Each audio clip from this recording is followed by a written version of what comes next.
Welcome to Sir Lancelot's Real Estate Roundtable, your guide to mastering the realm of real estate in Central East Florida. I am Sir Lancelot Lenard, ready to uncover the secrets of seller strategies, home staging, mortgage mastery, and more. From Daytona Beach to Cocoa Beach, Lake County to St. Augustine, join me as we navigate the intricacies of real estate. As the leader of the Sir Lancelot Group at Florida Homes Realty and Mortgage, I'm here to arm you with knowledge and innovation, whether you're a seasoned homeowner or a first-time buyer, unveiling the kingdom of real estate, one roundtable at a time.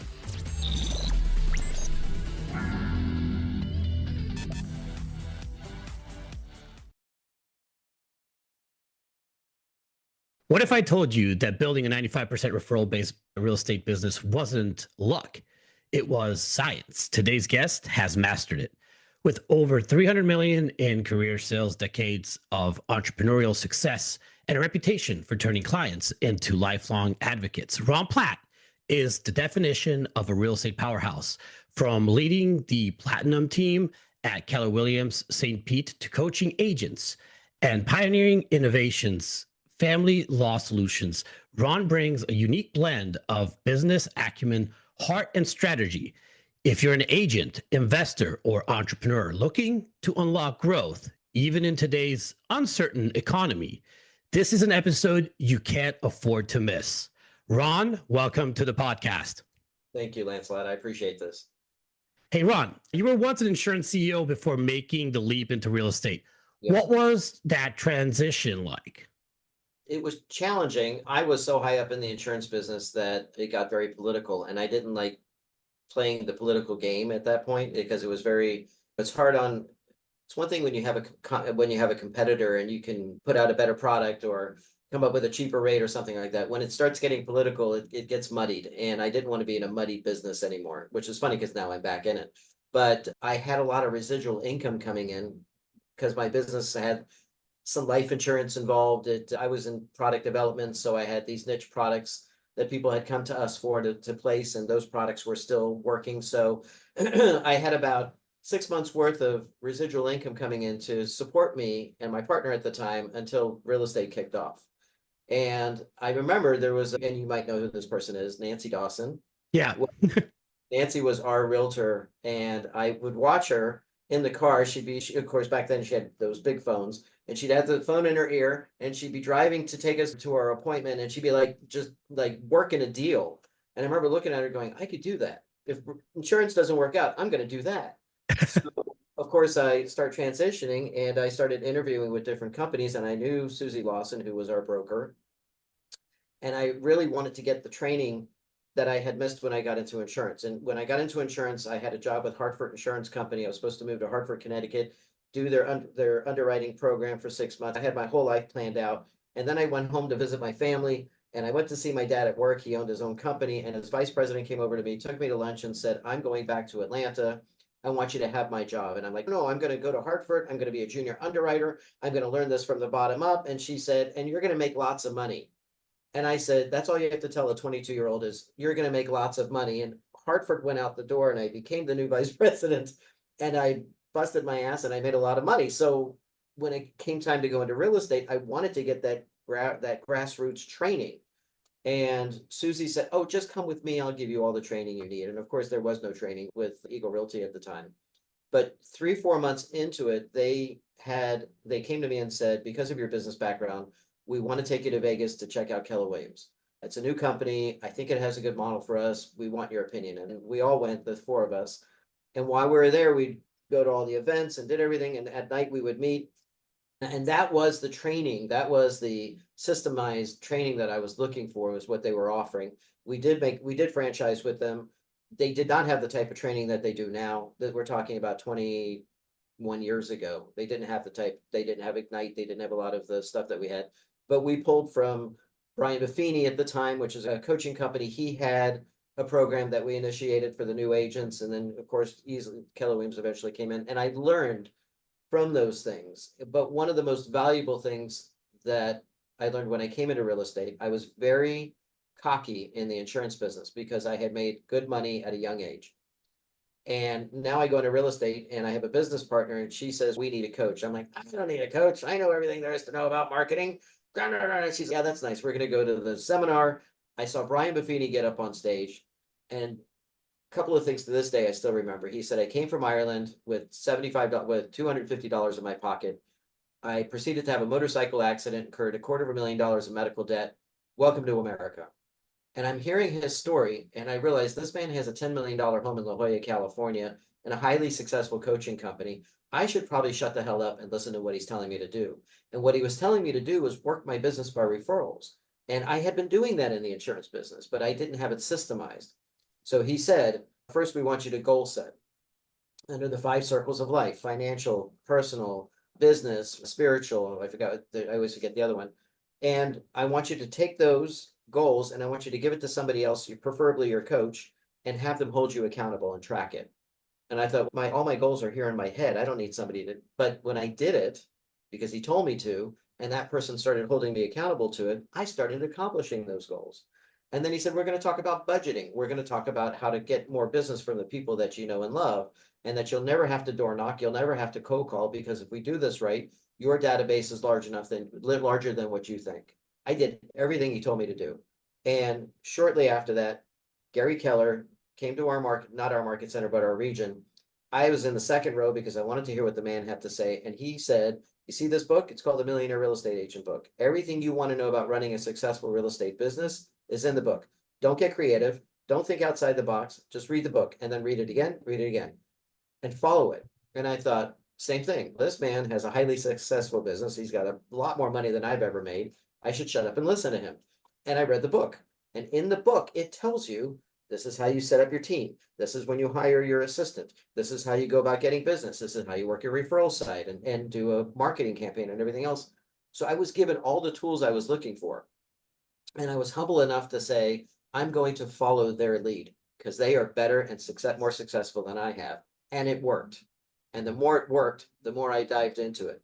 If they told me to read a book, I read a book. If you told me to go to the bathroom at a certain time, it was like, I'm going to do what and again, I had been a success in insurance. And now I was listening to people more successful in real estate. And because of that, I think that's what really got me kickstarted. And my database was minimal because in the insurance business, I had agents working for me all over the country.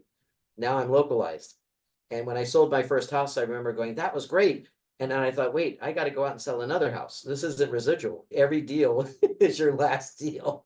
And you have to keep the marketing up, and you got to get the note cards out. You got to do everything just to get that one deal.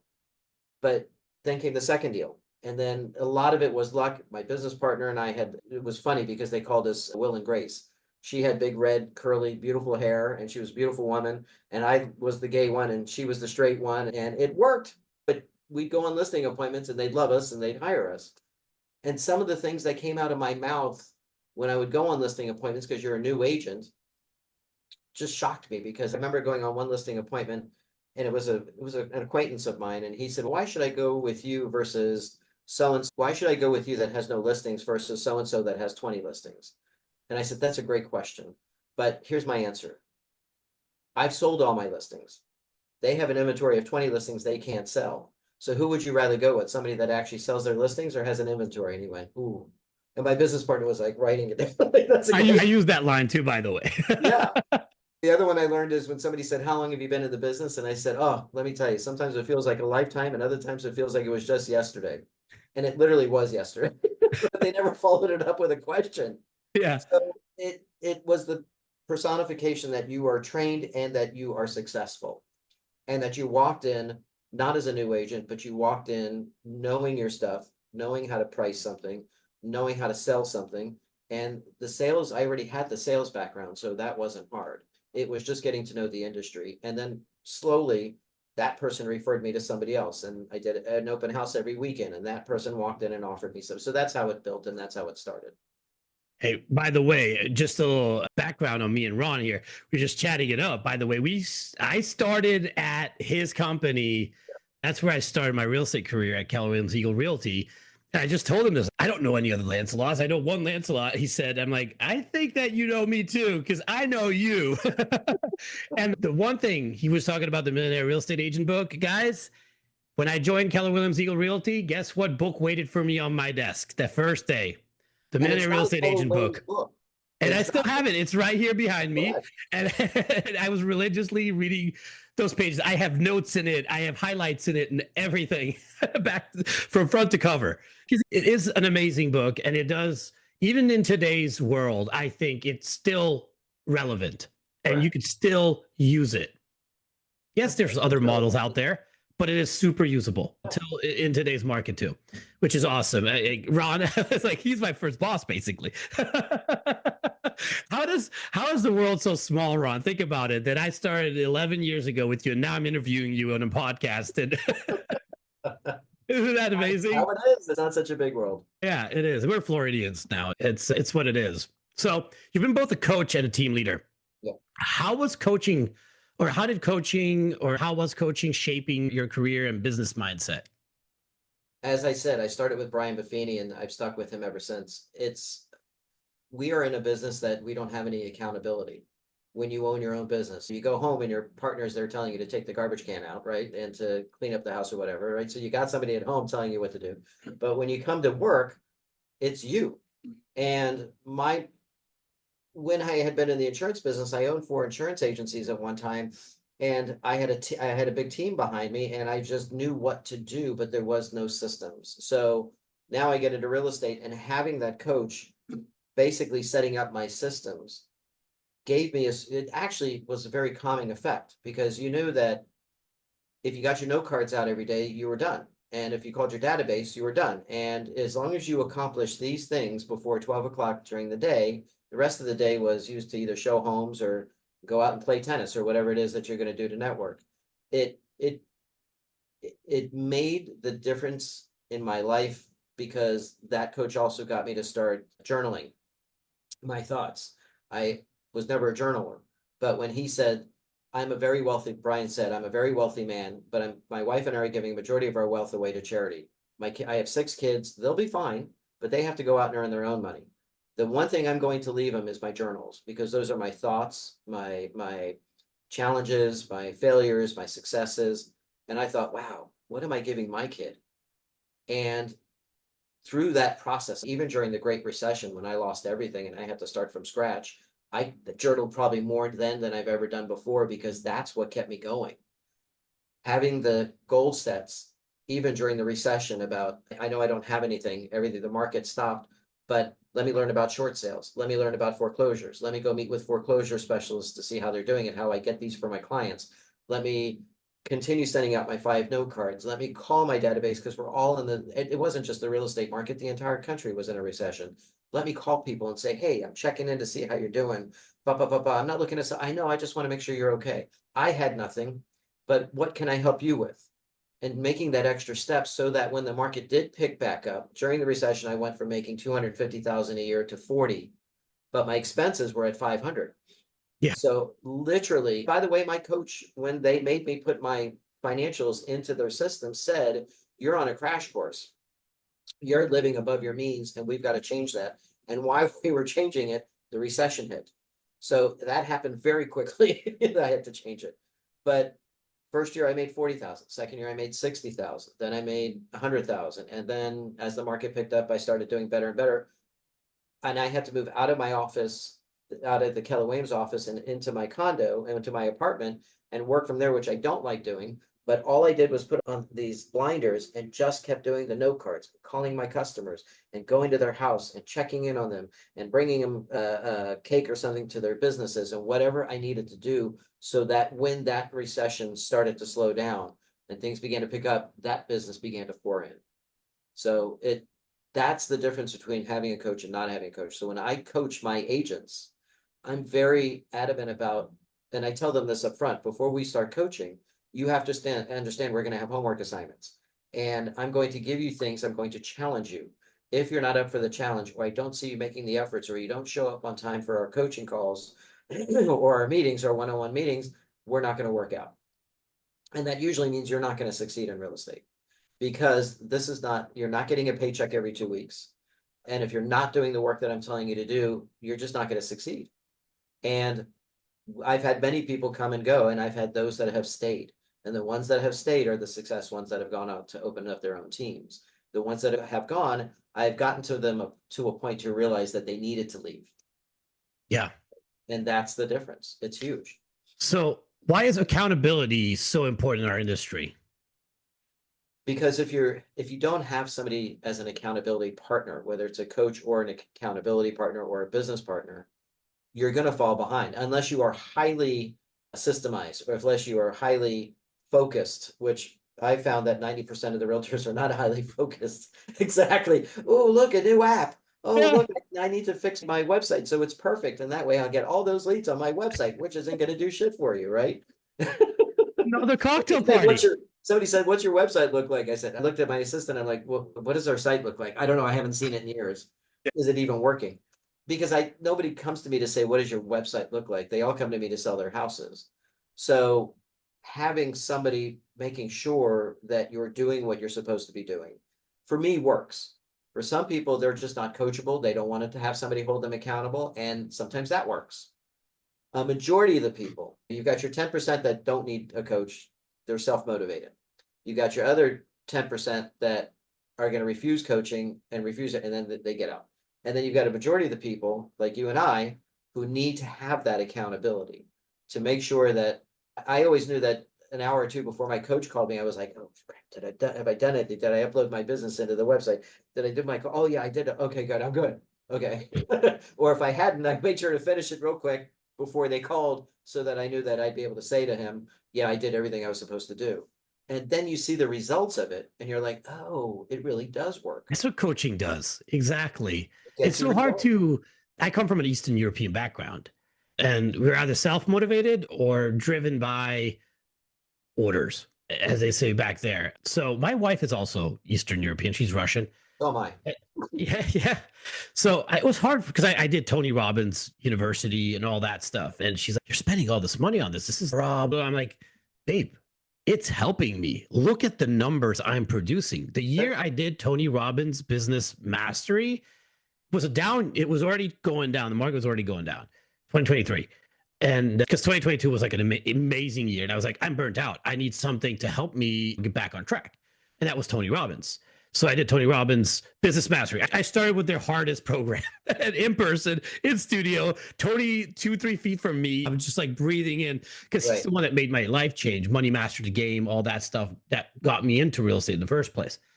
And how I started going from one event to the other event, doing his events and getting coaching through them, and then keeping my production still up, even though the market was going down. I was like, and then the next year I didn't do Tony Robbins. And I told you already, I did 6 million instead of 10 plus million. So that's the difference when you have a coach and when you don't have a coach. Because coach will keep you accountable, even though he's a stranger you've never seen or never met before. Because a lot of these coaches, you're just on the phone with them. I haven't seen any of my coaches that I got coached from through Tony Robbins University. But you're like, as you said, did I do my homework? Right. Giddy kid. You're like sitting there. I'm like, I'm an adult. I produced millions of dollars in sales. And now I'm worked up that I didn't finish the project I was supposed to finish. I'm going to get a spanking. I'm going to get punished for my coach. Which exactly. They don't make you feel bad. They're just like, all right, so next week we got to do double the work. It will work, right? They didn't admonish you, but now you got to do twice the work because we're trying to get to this goal. Exactly. Susie had an amazing thing that's still in my head, by the way. Don't follow all those shiny objects. That was a saying from Susie, and I could still hear her saying it to me when I was a fresh. I was 25 years old when I started in real estate. So I was still a kid, and I was a really good bartender, slinging drinks. But it was like, okay. And everything she said, like, stuck with me. How she took notes. The first deal I closed is awesome. I got from Susie, the first actual sale I had. It was Joe Bicar, I think was his name, the buyer's name. And he wrote, we were running around for 6 months. We looked at about 100 homes. I'm telling you, I wasn't the same person as I am now. Okay. And I'm driving my little Chevy Malibu, like going around showing him houses. He's like, yeah, I want to help out a new agent, blah, blah, blah. And I remember Susie's notes. She drew a tree, a house, and a little river. He's looking for this. Right. The way Right. she took notes, I was like, Yeah. "What does that mean, Susie?" He's like, he wants trees in the backyard. He wants a house, and it should be close to water. Okay, but it was like her note taking. I was like, "And here's the paper. Here's his number. Go do your thing." And 6 months later, I closed my first deal. I was like, "Yay!" Like super happy and everything. It was a success for me. It was my first actual sale, and I got it from Susie because I didn't have the clients to work with back then. It was just By the amazing. way, I used to hold Susie accountable. Yeah. She at one point had, I think, 6 buyer's agents, and I still had my one buyer's agent, my assistant, and I walked into her office, and Susie and I were very close. In fact, I had this big fluffy chair that's still in the office. It's in the back room, which is hysterical, and that I brought from my house. And she would come in and she'd say, "Don't stop working. I'm going to take a nap." And she would take a nap on this chair. She was a large woman, and she would take a nap on the chair, and I'd do my thing and stuff. And she would do that almost every day. She'd come in to take a nap. So we were very close. And I walked into her office, and I'm like, "Why do you have 6 buyer's agents?" Just, "I do." And I said, "But are you following the model? Are you following the millionaire real estate agent model?" And she's, "I know I'm off and I shouldn't be doing that, but I still have 6 buyer's agents." And and I said, "It's not going to work. You got to tailor it back." And it failed. And she had to tailor it back to herself and one other person. So even I held her accountable as she was holding me accountable at the same time. That's so But awesome. Like these stories. you mentioned very quickly about the millionaire real estate agent book still being relevant. Yeah. So they're coming out with a new one, but there's not much that's changed other than putting in information on Social media. podcasting Okay. Yeah. and Instagram and things like that was not included in that original book. But the system, everything in there will always be as relevant because they tell you when to hire the assistant and then when to bring on the buyer's agent and how to do a mail campaign and how to door knock and how to do your open houses. And that's nothing, none of that has changed. Anytime you do a mail campaign, there has to be a specific way to do it. They tell you how to do it. And then they tell you how to follow up. Don't do one mailer campaign and then never do it again.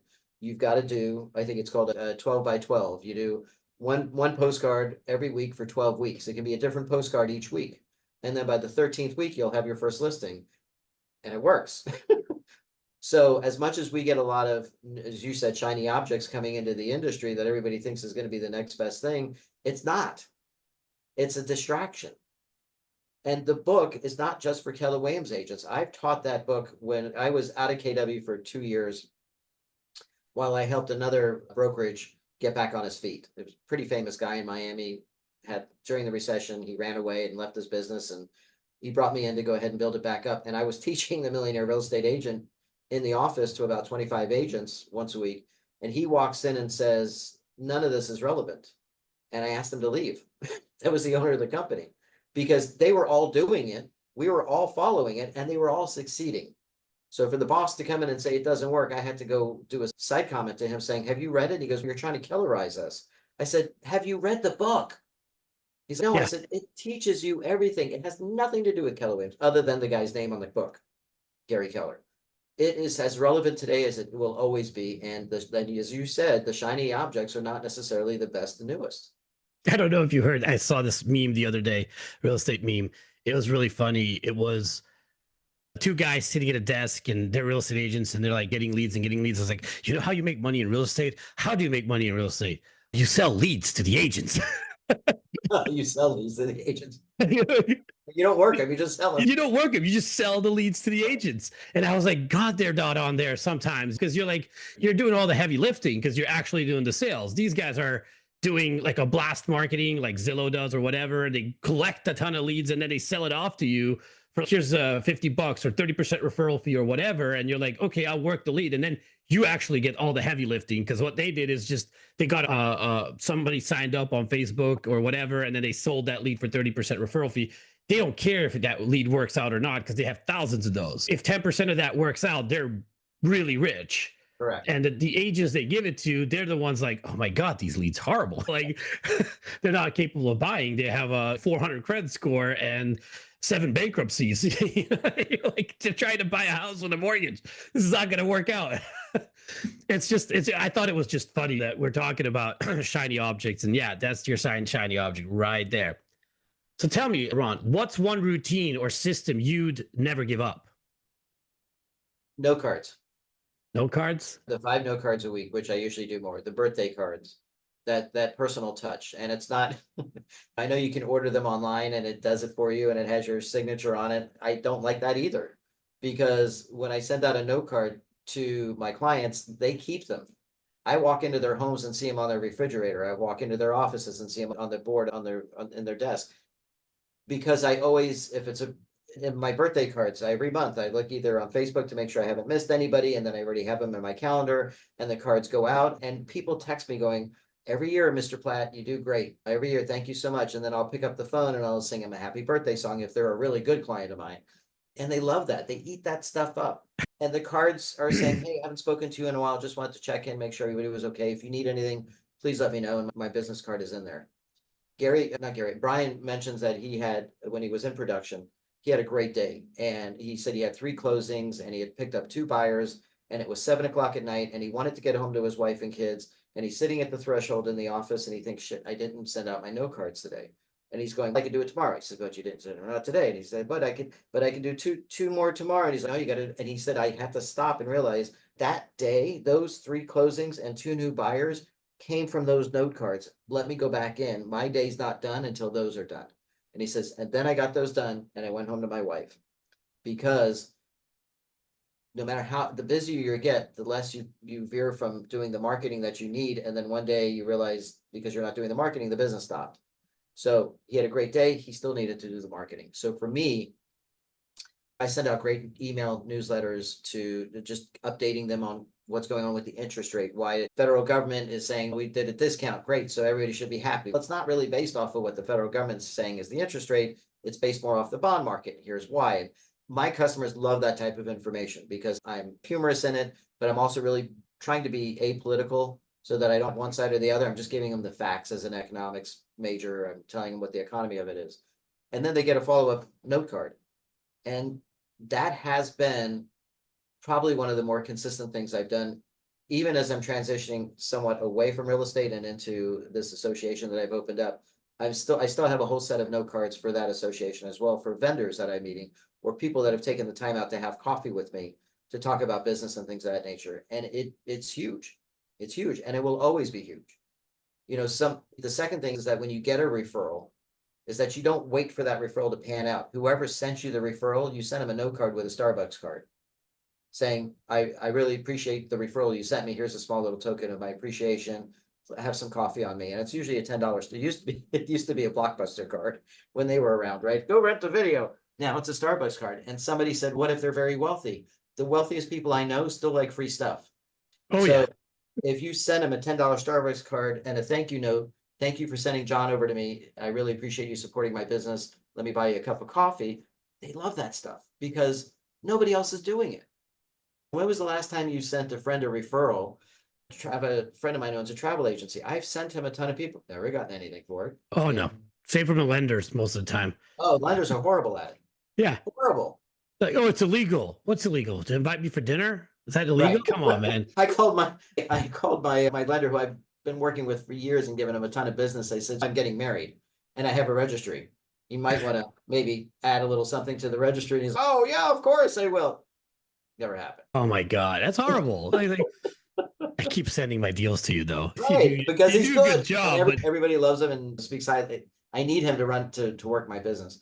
Yeah. I did mention there was one time when I had a title company I was working with that loved to be the hero all the time. And she would always say at the train, oh, we had so much to do. And if it hadn't been this and it hadn't been that, and I'm sitting there listening to her. And I picked up the phone and I had a conference call with her, my lender, her and my lender. And I said, let me get something straight. The only reason why the two of you are in business is because of me and all the other realtors that work with me. If there's any hero in this room, it's me. You did your job as a lender. Congratulations. You did your job as a title company. Congratulations. That's why I use the both of you. But if I ever hear you spout how much you had to do to get the deal done and not refer that back to me as the hero, we're not going to do business. Do I make myself clear? And they said, yes. Okay, good. Because my lender used to say, oh my God, the things I had to do, and I had to get this and I had to do this. And I'm like, great. Do you know what I had to do to give you that lead? Yeah.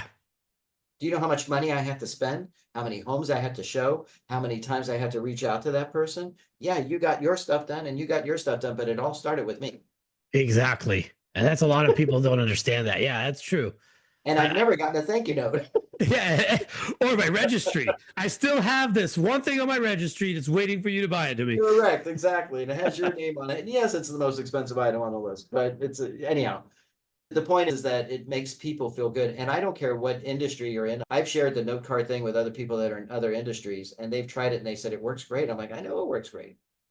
Yeah, Susie always tried to get me, and I was doing note cards for a long time. But as you said, when you get busier, that's when I should have hired an assistant, to be honest with you, when I got super busy. Because if I would have hired an assistant at that point, instead of a buyer's agent or a listing agent that left me afterwards because, oh, Lance is doing really good and blah, blah, blah, I should have hired the assistant and then just kept on going. It's like, look, you need to write these note cards after every closing to my buyers or sellers, whoever closed, thanking them for the transaction itself, because that was one of my things that I used to do. And then make sure you get their birthdays and the anniversary of their closing and send them. That's one anniversary that you have with them that you should be sending them a note card on. Happy anniversary of the purchase of your home or the sale of your home. If they're a seller and they're leaving somewhere else to a different part of the country, get their new address. They still know people in the neighborhood. Absolutely. The story I love to tell, when I came back to Keller Williams after working for this other company, they put me in a communal spot. I didn't have my own office. And they chuckled because they put me in a room with this woman that had a very loud voice. And they're like, oh, we're going to put Ron in this room. I'm like, oh, yeah. So she's in, and I hear her co-calling. She's on the phone. Hey, John, I'd like to buy or sell. Great. Okay, click. And I saw that you want to list it. And she's going, and I'm typing away and I'm doing my thing. And I'm hearing her. And about 30 minutes into it, I turn around. I say, can you stop for a minute? And yeah. I said, you don't know me. My name's Ron. And she goes, I am Mia. And I said, nice to meet you, Mia. I said, where are you from? Well, I moved from New York. I said, what'd you do? Oh my God, I was in the fashion business and I knew this guy and I knew this one and I knew this one. And then my ex-husband was a developer and he knows this one. And I said, so you are around some pretty wealthy people. She goes, yeah. And I said, why aren't you calling them? And she said, oh, because they don't live here. I'm like, everybody has a piece of property here or a relative that lives here or wants to move here. So all I want you to do is take 5 of your friends that live in New York and call them and tell them what you're doing. And she says, okay. And she picks up the phone and first one says, hi, Bob, I was great. One click. Second one, hey, Jane, how's it going? Okay, click. Third one, hey, Mary, what? Yeah, what? Oh, okay. I didn't know you owned a $3 million condo on Miami Beach that you want to sell. Okay, great. Thank you very much. Click. Next one. Hey, John, has it? What? You have 5 condos at the Z Ocean Hotel in Miami that you want? What? You want me to sell? You have 10. 10 you want me to sell. Okay, great. I'll call you back. She turned to me and said, hey, do you want to partner on these condos? I can't handle all of them. And she said, this shit works. I'm like, I know it works. And then that was it. She never called again. All she did was call people she knows. And she's had a successful business. And we got the 10 listings at the Z Ocean Hotel. And she did sell that townhouse on the beach for her friend. She literally walked away with at least $15 million worth of business just by making 5 phone calls to people she knew. So is your secret the note cards? That's what keeps you still close to your deals, or is there anything else that note cards and touching base with my clients and having coffee with them, relationships, the birthday songs, this new business that I'm in, I had to meet some pretty influential people that I don't know. So that Leadership St. Pete program I'm in has an alumni association. I joined that. Their roster of people are some of the wealthiest people in St. Pete. And when I call them and say, hey, it's Ron Platt from Leadership St. Pete, I'd like to talk to you. I have coffee. Oh, yeah, let's go have coffee. I've learned I could have coffee with the richest people in the world by just calling them up, having something in common and say, can I buy you a cup of coffee? And 90% of the time they say yes. That's awesome. So a friend of mine is in real estate, wanted to go into psychology. And I said, who's the person you emanate the most after? Oh my God, I would love to meet this one therapist that call him up and ask him for coffee. Does he live in Miami? Yes. Call him up and ask him for coffee. No, it'll never work. I can never do it. Oh my God. And I said, take the fear out of it. Just pick up the phone and call him. He calls me and says, I'm having coffee with him next Thursday. I'm like, exactly. People love to talk about what they do and themselves. Yeah. And then they want to know about you if they're not narcissistic. So it's those relational things that have kept my business going. And that networking that again, like I said, when I moved, we were talking earlier, I didn't know anybody when I moved to St. Pete. So I joined the chamber. I got involved in the leadership program. Now I'm in the alumni association. When I first started in the Alumni Association, I didn't know these people. So what did I do? I got on the board, and now I'm in the marketing division. And now I suddenly know I know a whole new group of people that didn't know me before. And the coffee dates that I had with the people that were alumni really tied me in. They usually say hi to me and I forgot their names. They're like, "Hey Ron, how's it going?" I'm like, "Hey, good. See." I also followed it up with a note card. Yeah. So all of that, it's all relational based. The more you can be out there, the more you can, and believe me, I used to be more, what do they call it, extrovert than I am now. As I've gotten more spiritual, I realize that I'm more of an introvert. So it's harder for me to go into large rooms with a lot of energy because I pick up off that energy that I didn't do before. It's more difficult, but I always look for that one person that I know. And then I shuffle over and I say hi. And then that person introduces me to somebody else. And then that person introduces me to somebody else.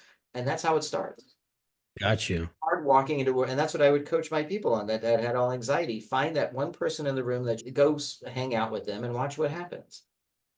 It's Yeah, relational. It's 100% relational. that makes a lot of sense.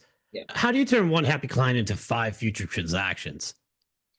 You smother them with love. You've shown your value proposition. It's recently I'm working with this buyer who started off wanting to flip homes, and then he went from flipping homes to wanting to buy a house. Then he went from buying a house to wanting to buy a townhouse and a condo. He was so out of the place, and no matter how many conversations I could have with him, he wasn't listening. I fired him and moved on because I'd rather work with somebody that was referred to me. And when I'm referred in, I'm already going to get the listing because somebody else has spoken so highly of me. So it's really about developing that relationship with the person and then making sure you ask them for referrals. You're big on journaling and goal setting.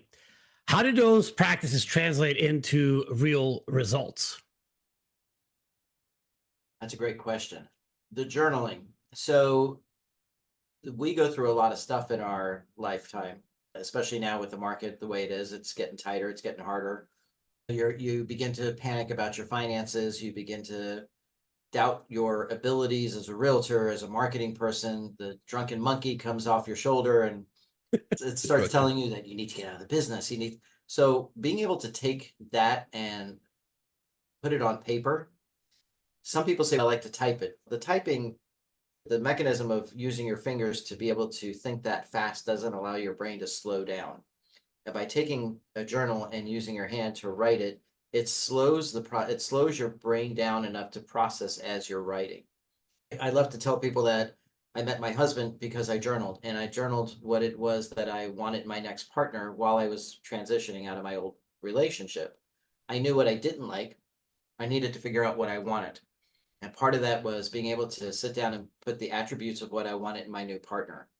And what's funny is that about 4 years into my new relationship, I actually pulled that part up and I said, "I'm going to read to you what I wanted in my partner at the time. Tell me who it sounds like." And I read it to him and he goes, "It sounds like me." I said, "Yes, law of attraction, right?" Or focus. What was it? Was that I had established my focus to meet that person and I wouldn't take anything less.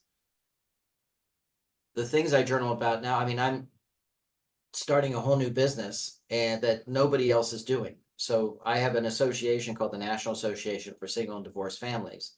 We tailored ourselves after AARP. We do the same thing, but we market to single and divorced families. And we provide product, services, support, and resources for them.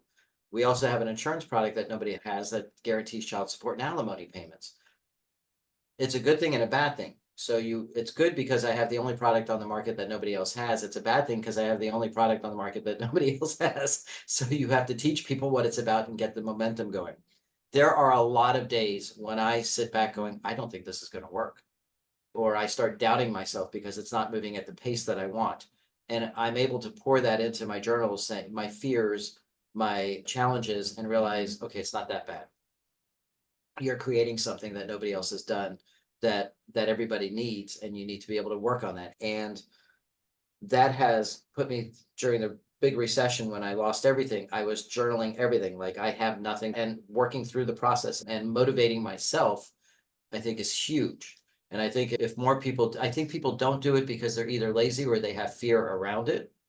I have a friend of mine who is a rapid thinker and always has to be busy, and he's always doing stuff, and he's got a lot of stuff going on in his head where he can't sleep at night, or he has a lot of anxiety, or can't seem to focus. And I said, I need you to start journaling more. He goes, yeah, my coach keeps telling me that. I'm like, so why aren't you doing it? Because I don't have time. You don't have time because you're not making the time. So I want you to start, I'll type it. I don't want you to type it. I want you to write it. And trust me on this. I know what I'm talking about. And he calls me a couple of weeks later and he's like, oh, this is big. I'm like, I know. And he goes, I need therapy. And I'm like, but beyond the therapy, what else is coming out? He goes, and he started sharing and but then he doesn't follow up with it. Yeah. And then the anxiety starts again. And then the lack of concentration and everything else. And I said, how are you journaling? No, I haven't had time. I make sure to journal at least twice a week. And it's usually 5 or 6 pages long. And people say, what do you journal about? I take my pen, I sit there and I write the date and I just start writing. And it's whatever challenges I've had. You might have had a dream that you woke up and you didn't understand what the dream was about.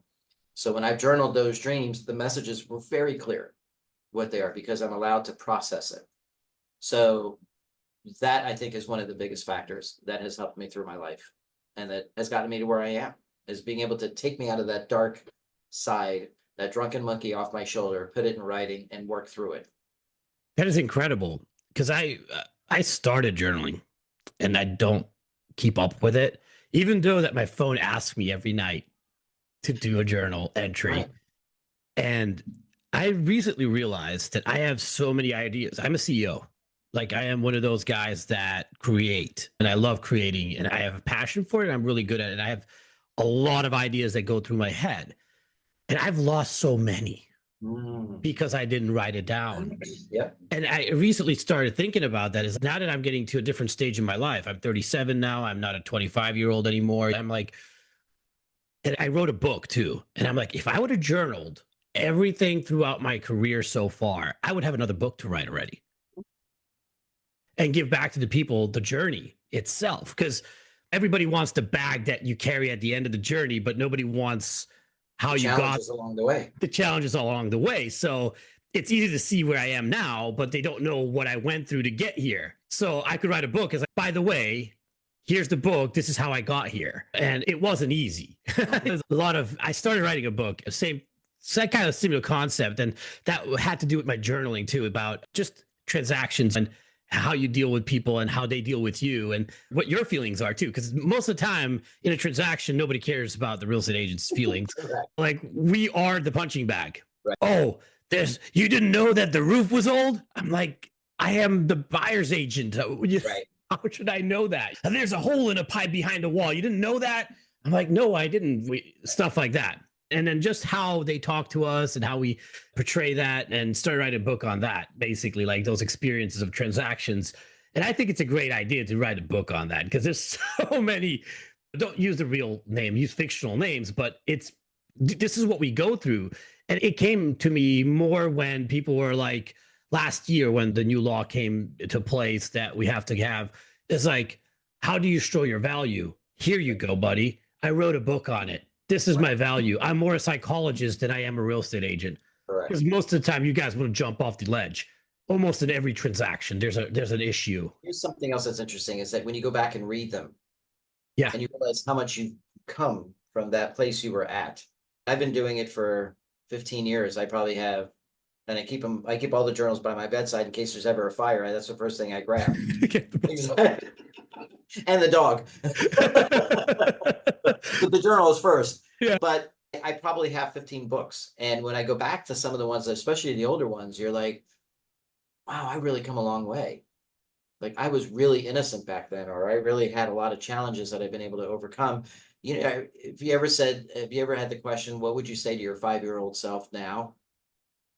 Yeah. And you're like, oh my God, I would say that a podcast was interviewing me and that was one of the questions. And I had to go back and think, it's in the journal. That's my 5-year-old. It's not my 5-year-old self. It's my 20-something-year-old self that I can go back and say, hey, look what I've accomplished since I first met you. Because it's in there. Yeah. And it's very validating. It's very healing. It's very, when my father died, I had a lot of healing that I needed to do. It's all in there.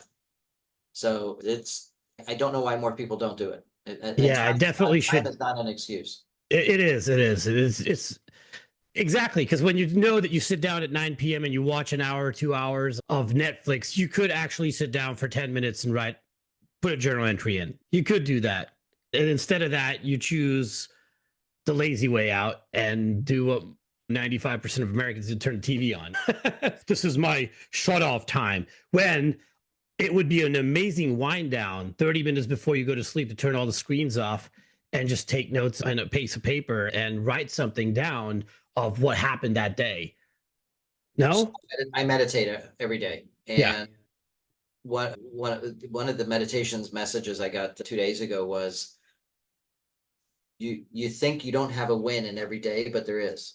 So as bad as your day goes, yesterday I had 3 people cancel appointments. It wasn't real Mhm. estate related, it was for something else. They canceled, all 3 people canceled. And I remember when the first person, this is the second time they canceled, but they rescheduled for Monday. So the first time they canceled at the beginning of the week, I was like, it just drained me because I really wanted to talk to this person. But then they rescheduled. Second time they canceled, I'm like, I was a little frustrated.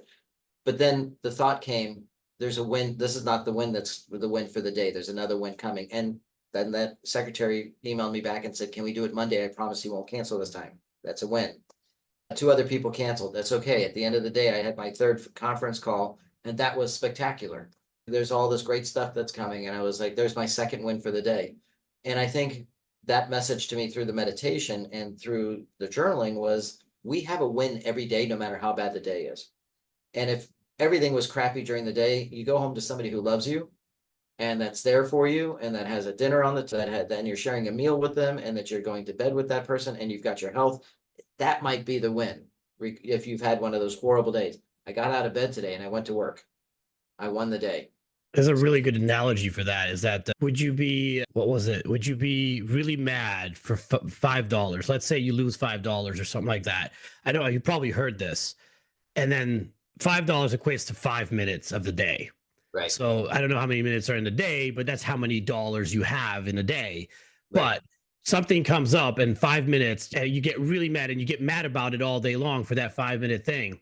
Right. Is it really worth it? Because there's Right. so many more minutes in the day that you could Right. actually utilize to make better things and better choices and make it better. So I think that's a great way of doing it too, and recap in the journaling. So people keep asking me, and others as well, are interest rates really slowing the Florida market, or is something deeper going on? Much deeper. Much deeper?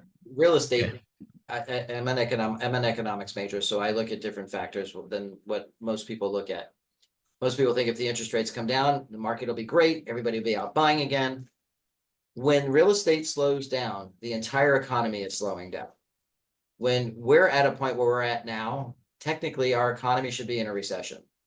So as much as they said, look, GDP went up to 3.6, is still only expected at 3, now went up to 3. I don't believe that, because I have slowed down considerably in my buyers and sellers. I have properties that have been on the market for 6 months. I have a condo that's been on the market for 9 months, and it's the cheapest condo in the building.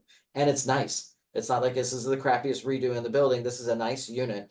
The buyers that were coming to Boca Raton to buy the condos were a lot of Canadians.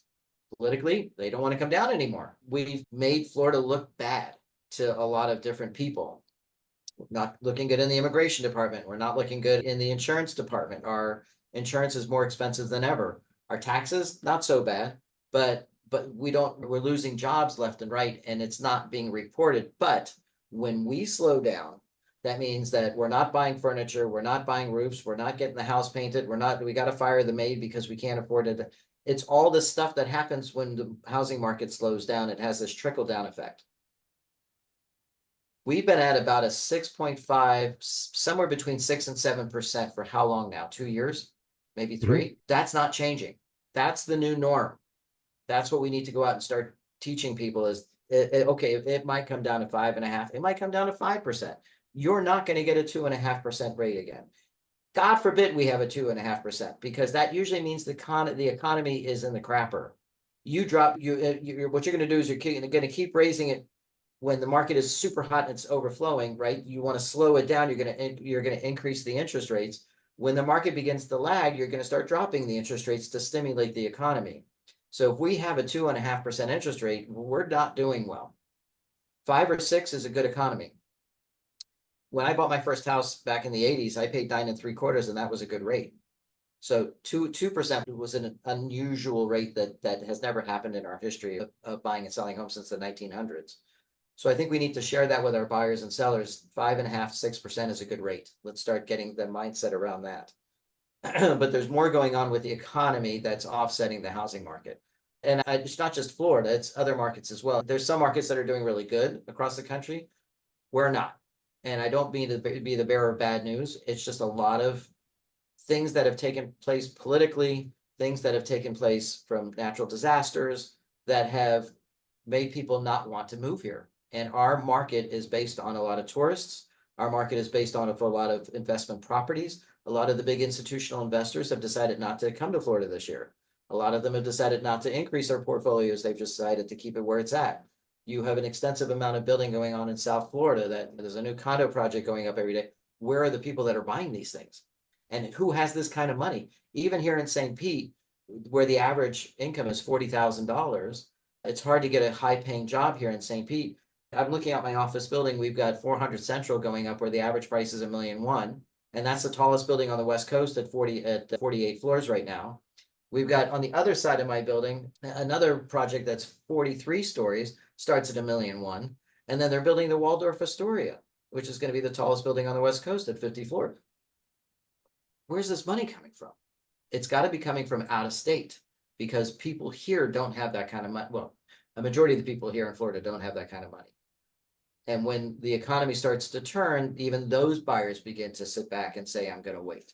Plus, the stock market's doing pretty well right now. So people are just playing in the market, making money there. If the stock market took a crash, you might see a bump in real estate, because then people take their money out and they start investing back in real estate. So 2 factors. You've got some political things going on, political uncertainty. You've got the stock market's doing phenomenal. So people are going to start putting money into stock market versus real estate. And you've got a lot of the expenses that have increased here in Florida between the insurance and other things that are just the cost of living has gone up. So it's going to have a slowing of the market. What are your thoughts? My thoughts, I'm not an economist, I'm going to state that, but I do have somewhat of a grasp of it since I'm in construction as well. And for us in construction, rehabs, renovations, they've been going pretty steady in my neck of the woods. Flips are going steadily. They're not yielding as much return as you would want to, because prices are going down, obviously. I think that a 9 or 10% interest rate would be insane with our prices. Oh, yeah. Like in the 80s, you were buying a house at what, $100,000? My You know, townhouse so was you're $85,000. Yes. yeah, so 10% on that, okay, $8,500. That's a doable thing, I think. But when you're looking at a $400,000 average sale, medium price home, 300 and a quarter or something like that, and I'm saying 10%, it's not 10%, guys. Okay, I'm just saying that because it's a round number. That's $35,000 a year. An average person makes around $50,000 a year.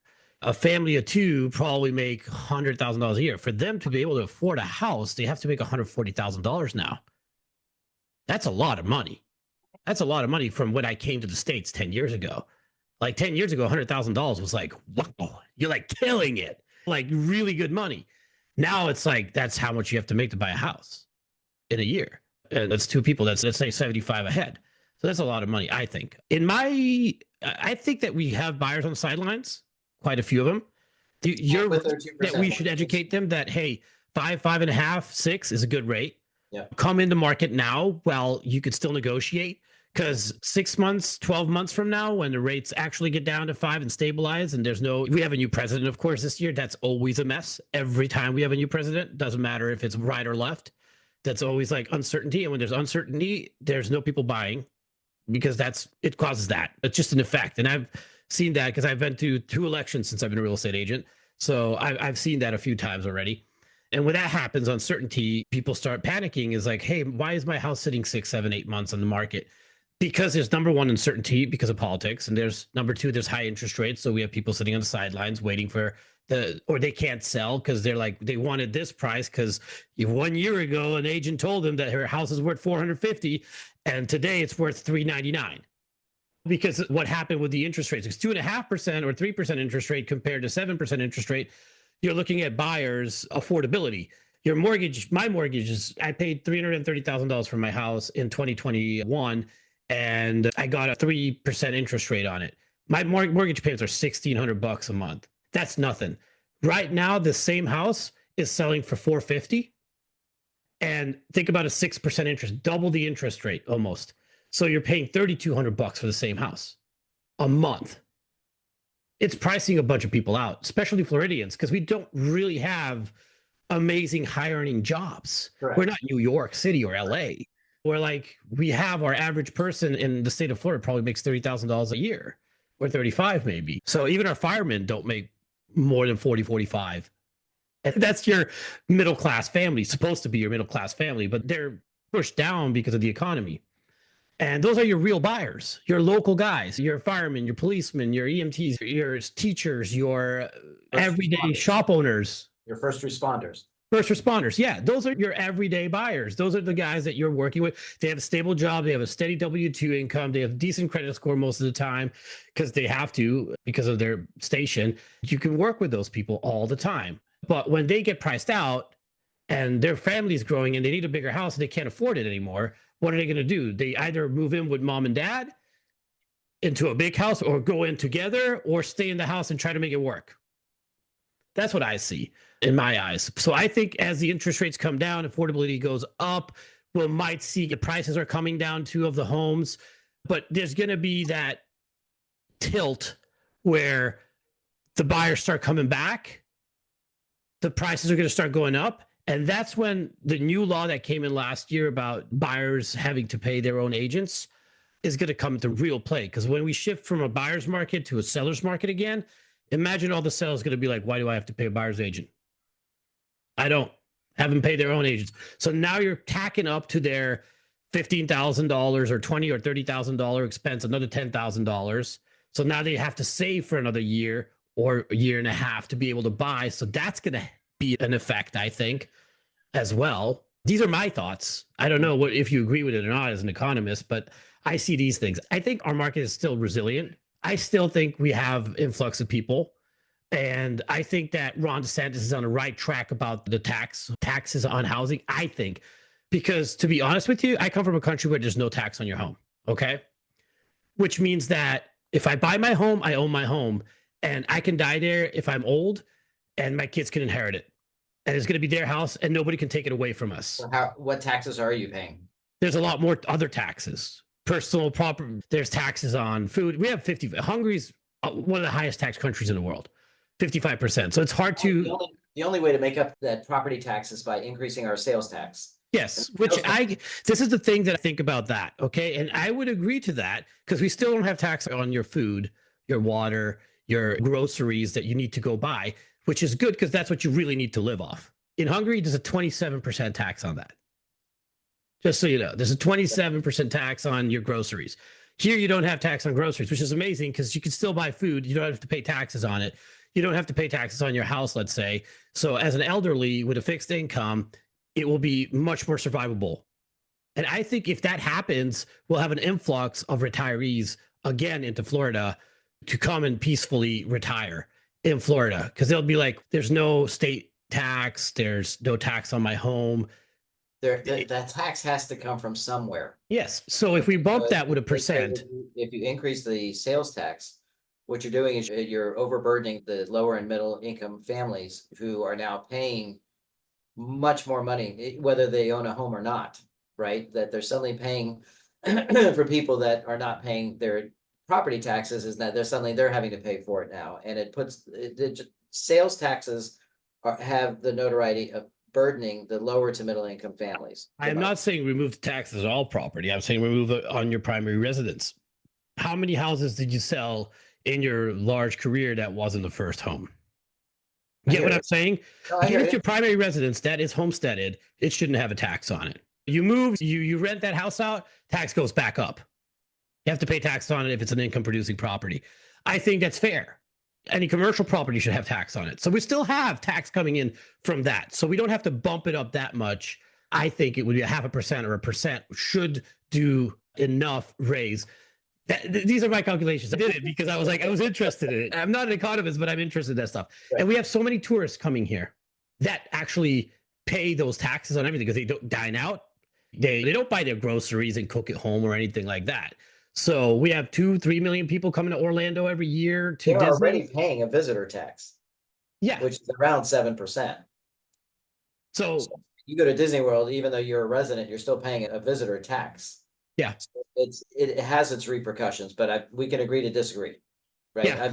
As a property owner, would I like not to pay the taxes? Yes. I'd also like them to focus on my homeowner's insurance more than I Oh, do. definitely. That's a different can of worms, though. I Because my totally agree. homeowner's insurance is going up a lot more than my taxes are going up. Oh yeah, I can attest to that. I have an investment property that tripled in insurance cost. Yeah. My taxes went up too, but they went up nominally compared to. My taxes go up nominally, whether it's my investment property or my homeowners. Yeah. So I'm not so much concerned about that as I am concerned about my homeowners that went from 2,500 to 5,000 to possibly 10 if I separate my garage apartment out of my house. And Yeah. that's, for me, that's unaffordable. Another $10,000 a year is just It's unaffordable for everybody. I think that's really what a focus should be, and how we can change that, or how can big insurance be held accountable, because they collect all this money. So it's not. I was in that business and I Yeah. talked to those people and I know those people and they're running at almost a 0% loss ratio. They're not making money, that much money. So everybody thinks they're getting rich. That when these hurricanes hit, you're talking billions upon billions of dollars that they're coming up with. So it's not a savings account. It's like they're doing what they're supposed to be doing. What we need more competition. We need more companies to come in to offset. We need less tort reform. A lot of the lawsuits that are incurred, especially on the auto insurance, for God's sakes. Yeah. Those loss ratios were crazy. That they had attorneys showing you how to sue and how to enforce to get all these accidents, everything else. Tort reform is big. And I'm not saying that you shouldn't be able to sue if the insurance company decides your house is worth 200 when it's really worth 400. But there's a lot of lawsuits that are causing increase in these premiums, plus all the weather that we've gotten. One of my solutions is we should nationalize the windstorm coverage. And like they do flood insurance. Flood insurance is all over the country, and it's one big risk pool that it goes into. So even if you're not in a flood zone, you're still paying a little bit for it. That's offsetting somebody out in California. Same thing with the wind coverage. If we could nationalize that, yeah, some poor guy in Wisconsin doesn't have to worry about a hurricane, but they're paying maybe $200 a year to go into this fund that enables us to all have a lower premium at this point. But we keep blaming the insurance companies. Their loss ratios are horrible. And the industries, that's why a lot of them pulled out and are down to Citizens. That's the problem, is that they have the right to walk away. So it's not, what I think should be done is, if you're in 49 states, that you should be in the 50th as well. Like, you get what I'm saying? Hey, buddy, you can't decide that you're not going to be in one state that actually has storms if you're like everywhere else. If you want to do business in our country, do it in every state. You're saying what I'm saying is nationalize it. Yeah. I don't know about nationalizing. I believe in capitalism a little bit, but. No, it is capitalism. It just means that people who are buying insurance, we're all contributing to the same wind pool. So Okay. it actually takes that, spreads the risk out amongst those states that don't have big windstorms. Yeah. That's the same thing with flood insurance. Flood insurance is spread out over the whole country. That's why you're not paying an enormous amount of money. Gotcha. Recently, when, of course, I mean, mine went up. I had my original flood insurance on my fourplex was $1,100, and now it's $1,900, and it didn't flood. It's an AE flood zone. We had the biggest flood in the last few hurricanes. The whole town got flooded. That fourplex stood still, no Right. flood, and every house around it got flooded. That didn't get flooded. And I'm like, guys, this doesn't get flooded. Why am I paying $1,900 in flood insurance? Plus, it's a block building with tile floors. I'm like, and it's 4 tiny kitchens, like 4 cabinets. I'm like, if this floods, it costs me you're myself. paying for all the people that went underwater here in St. Pete. That's why. Yeah, I get it. But over here, we had a lot of people underwater too. I'm just saying that I'm in a flood zone and it doesn't flood. Yeah. My premium shouldn't be as high as it is because it doesn't flood. I have to buy flood insurance and I'm not in a flood zone. Citizens Yeah. requires me to buy flood insurance. Oh, really? And I'm not in a flood zone. That's crazy. You're in an X and you still have to get flood insurance? Wow. I live in a new construction, so sorry about that, everybody. I don't flood here. No flood insurance required. But I'm also west of 95, so it helps. I was just getting to your new thing about NASDF. Correct. NASDF is the National Association for Single and Divorced Families. And as I shared before, we provide product, services, support, and resources for people who are getting a divorce, currently divorced, or have a single family household for a $19 monthly membership fee. We also have the only insurance product on the market that guarantees child support and alimony if the person who's paying the insurance dies, becomes disabled, involuntarily loses their job, meaning they were let go or they downsized or they had to declare business bankruptcy. So we'll continue making the payments for up to a year so that that allows them to get back on their feet. One of the benefits that we offer our members is a real estate side of it, which I had mentioned earlier, where if they use one of our realtors, we give them back 20% of whatever the commission is for the buyers or sellers agents. We have a network of 75,000 lenders and realtors across the country that are all trained to deal with divorcing individuals. So it's not just your average realtor who you call up and says, "Hey, my friend's a realtor, we're getting a divorce." Divorces are hard. And you often have a couple that's not agreeing to sell, or if they do agree, that they think that your realtor is going to do what you want, and the other realtor is going to do it. So we have certified divorce realtors that know how to deal with divorces. And that's why it behooves our members to go ahead and go with one of the realtors on our network versus just going with their friend when it comes to that. That's been able to change my real estate business around because it's going to become more of a referral type business versus me door knocking and cold calling and things like that. If you want more information, you can go to nasdf.org. We are on social medias, Instagram, Facebook, LinkedIn, YouTube, TikTok, you name it, we're there. So that's where you'd be able to get. Our website has all the information on the benefits that we have and on the insurance product itself. Let your team send those all over to me, and I'm going to put it in the description underneath the video so people can find it there as well. Yeah. Ron, what an incredible conversation with Ron Platt today, guys. Proof that when you combine sharp business acumen, the discipline of coaching, and the heart of a truly serve your clients, success follows. Whether you're an agent looking to build a referral empire, an investor tracking Florida market trends, or a family navigating new solutions like NASDF, Ron's story is full of lessons you can apply today. Make sure to check out the PLATTinum team online, follow Ron on social, and explore NASDF for families in need of real support. And as always, if you found value in today's episode, share it, subscribe, and leave us a review. It helps us keep bringing you the top voices in real estate. Until next time, keep learning, keep growing, and keep closing those deals. Thank you, everybody.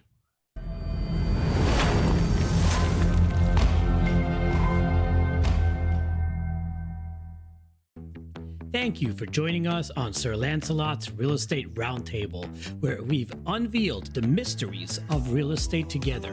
Remember, in this kingdom of possibilities, every dream home is just a discussion away.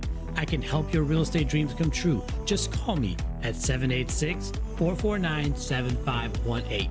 Until our next roundtable, may your ventures be prosperous and your homes be filled with love and joy. Farewell, fellow knights of real estate.